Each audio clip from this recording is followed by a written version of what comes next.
A queda na imunização contra a meningite levou a Organização Mundial da Saúde a lançar a primeira estratégia global para derrotar a doença. Até 2030, as metas são as seguintes: eliminar epidemias de meningite bacteriana, que é a forma mais letal da doença, reduzir as mortes em 70% e diminuir pela metade o número de casos. A estratégia, segundo a OMS, pode salvar mais de 200 mil vidas por ano. Para conversar conosco sobre essa doença e também sobre as razões para essa queda na procura pela imunização, nós recebemos mais uma vez aqui no programa Espaço Aberto, em formato virtual, pela TV e Rádio Câmara Bauru, o doutor João Paulo Poli, que é médico e infectologista pelo Sistema Rap Vida. Doutor, mais uma vez, obrigada por ter aceito o convite para falar conosco. Agradeço o convite. Doutor, vamos lá. Uma pesquisa aponta que pelo menos metade dos pais brasileiros adiou a vacinação dos filhos nos períodos mais críticos da pandemia. A queda na procura por imunização acabou deixando ou causando alguns prejuízos, né, especialmente para crianças pequenas que deixaram de ser imunizadas, né, de 2 anos, aproximadamente 2 anos para cá. Sim, com certeza, em decorrência da pandemia, muitos pais deixaram de levar seus filhos para vacinar, principalmente seus filhos pequenos, menores de 5 anos. Então, por medo de que poderiam adquirir a Covid, serem acometidos pela doença, serem infectados nos ambientes dos postos de saúde e nos ambientes, nos centros especiais de vacinação. Então, os pais simplesmente, cerca de 50% aí nas pesquisas, parece que teve uma queda maciça nessa procura pela vacinação. E aí esse abandono, essa redução na priorização da vacinação, especialmente no público infantil, acaba aumentando o risco do surgimento de doenças, muitas delas graves, né, doutor? Sim, a gente vê o surgimento de doenças infecciosas, o ressurgimento, na verdade, né, no aumento do número de casos de doenças que estavam praticamente controladas, ou seja, a gente vê aumento do número de casos de sarampo, aumento do número de casos de rubéola, novos casos de coqueluche e também casos de meningite bacteriana, que já foi um verdadeiro desastre no passado do nosso país. Tivemos epidemias gravíssimas, como a epidemia de 1970, né, que foi desastrosa, e agora a gente tem um novo receio de voltarem esses casos de meningite por causa da fuga da vacinação, ou seja, da evasão vacinal. Meningite é uma doença grave que acaba trazendo grande preocupação, principalmente com relação às crianças, né, doutor? Sim, meningite é uma doença muito grave. É uma doença infecciosa que acomete a membrana que recobre o cérebro e a medula espinhal, que são as meninges, né? Essa membrana, quando ela é acometida por uma bactéria ou um fungo, um vírus, mas no caso das bactérias que causam doença mais grave, essas bactérias, elas causam dano nessa membrana. E dano nessa membrana pode resultar em sequelas. Ou a mais grave de todas, claro, é o óbito, que pode ocorrer rapidamente. E a criança pode desenvolver sequelas neurológicas, ou seja, a criança ficar epilética, ter crises convulsivas, a criança ficar com sequela motora, ou seja, perder movimento de membros, ou até amputação de membros. Ou seja, o quadro pode ser muito grave, decorrente da lesão neurológica causada pela bactéria. Como é que é a partir da manifestação da doença, como é que esses sintomas se mostram no organismo? Bem, a bactéria principal é o meningococo, tá? Pode ter outras bactérias envolvidas, mas a maioria dos casos são pelo meningococo.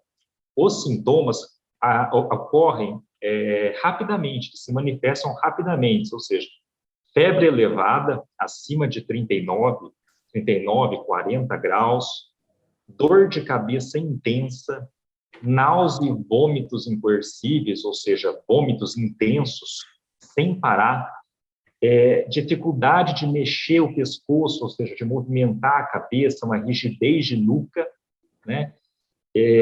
A criança pode ficar sonolenta, pode ficar confusa, desorientada, pode aparecer manchas pelo corpo também, quando a doença não fica só na meninge, mas ela se dissemina pela corrente sanguínea. Então, é um conjunto de um quadro rápido, extremamente, que progride rapidamente e extremamente grave. Uhum.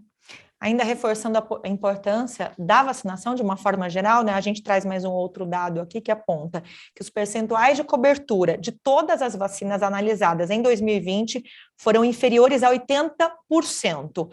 Hoje, quais vacinas estão contempladas pelo Programa Nacional de Imunização, tanto no caso de crianças como do público adulto, doutor? Olha, vamos falar em relação à meningite. Em relação à meningite, até os quase 11 anos de idade, a vacina conjugada meningo-C. A gente tem essa vacina disponível até 10 meses e 11, até praticamente ali 11 anos de idade. A partir dos 11 anos de idade, a gente tem a vacina conjugada meningocócica ACWY, né, que já traz uma proteção muito maior. Por quê? Porque contra 4 cepas do meningococo, contra 4 sorogrupos, né? Ela é contemplada para os adolescentes a partir de 11 anos. Por quê? Porque os adolescentes e adultos jovens, eles carregam a bactéria, o meningococo, nas suas vias aéreas, na sua nasofaringe, né, região nasal, e transmitem a bactéria mesmo não apresentando a meningite. Então, por isso a escolha do Ministério de colocar a vacina conjugada com 4 subtipos, a CWY, acima dos 11 anos, e estender a meningococo C para os menores de 11, que antes era até os 5 anos de idade, agora está fazendo até praticamente os 11 anos, porque o meningococo C é o mais envolvido nas meningites, cerca de 60% dos casos. E uma vacinação em massa, ela acaba garantindo a formação também de uma barreira de transmissão, né, doutor? Ou seja, as pessoas que já se vacinaram, crianças, adultos, acabam, de uma certa forma, protegendo indiretamente aqueles que ainda não se imunizaram. Sim, exatamente. Os vacinados protegem o seu vizinho. O seu círculo de vacinados protege um dentro desse círculo que não está vacinado. Assim a gente faz a imunização de rebanho, né? Então, quanto maior o número de vacinados, mais você protege aqueles que não puderam se vacinar por algum motivo, ou perderam, ou tem algum problema de saúde, ou tem alergia a algum componente da vacina e não pode tomar. Então, a ideia é aumentar o maior índice vacinal possível. O ideal é maior que 90%. Uhum. Agora, doutor, além da aplicação das doses vacinais, que outras medidas você apontaria como preventivas para meningite? Olha, as medidas que são tomadas contra a transmissão da Covid também servem para a meningite. Por quê? A meningite meningocócica, ela é transmitida por gotícula, de via aérea. Então, o uso de máscaras, a gente está usando ainda e nem deveria deixar de usar por enquanto, por um bom tempo, o uso de máscaras, o distanciamento social, pelo menos aí 2 metros de uma pessoa para outra, evitar aglomerações, evitar lugares fechados, que não tem circulação de ar, são fatores importantíssimos para evitar a transmissão do meningococo. E além da prevenção, né, com relação à transmissão da meningite, assim como a Covid, o primeiro passo para quem tem o diagnóstico positivo dessa doença, da meningite, também é o imediato isolamento social. Sim, sim. Na verdade, se você foi diagnosticado com meningite, você será isolado em um hospital, provavelmente numa unidade de terapia intensiva. Então, você é imediatamente isolado, uma precaução que a gente chama de gotículas, ou seja, todos de máscara para entrar lá, e só vai ser aberto aquele isolamento depois de 24 a 48 horas do início do antibiótico efetivo. Você comentou de antibiótico, era justamente a pergunta que eu ia fazer agora. Como é feito o tratamento para quem adquire a meningite? Então, a meningite, logo que é suspeitada, é colhido primeiro o exame de líquor, ou seja, para fazer o diagnóstico, o líquor cefalorraquidiano, que é o líquido que banha as meninges. Você colhe esse material, o médico colhe, é enviado para análise. Enquanto esse material está sendo analisado e já faz rapidamente o diagnóstico, já tem que entrar com antibiótico nas primeiras horas. Então, quanto mais rápido você entra com antibiótico, o antibiótico tem que ser na veia, parenteral, né? Quanto mais rápido você entra com o diagnóstico, maior a chance de sobrevida e menor a chance de sequelas neurológicas. Então, você tem que fazer o diagnóstico rápido, colher o exame rápido. Na ausência de exame, se a suspeita é muito alta, iniciar o tratamento imediatamente com antibióticos em dose máxima pelo tempo preconizado.